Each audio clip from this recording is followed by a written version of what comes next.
Nikita Willy biasakan baby is bedakan siang dan malam. Nikita Willy akan bangunkan anaknya Isa Sander Djoko Sutono jika tidur siang lebih dari 2 jam. Hal itu dilakukan Nikita Willy agar bayinya yang disapa baby Isa bisa tidur malam dengan lelap. Dengan begitu Nikita Willy dan suaminya Indra Priawan tidak terlalu begadang saat malam hari saat baby Isa terbangun.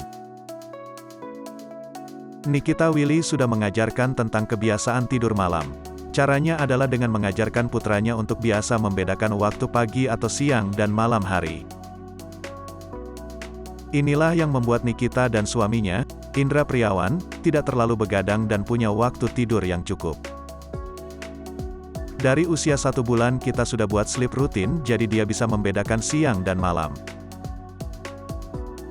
Kalau malam setelah Dream Fit dia bisa tidur sekitar 5 jam, jadi aku dan Indra nggak terlalu begadang, tulis Nikita.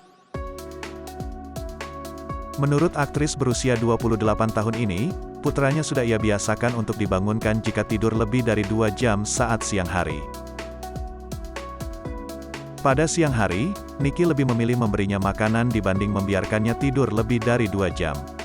Nikita Willy juga biasanya membacakan dongeng sebelum anaknya tidur.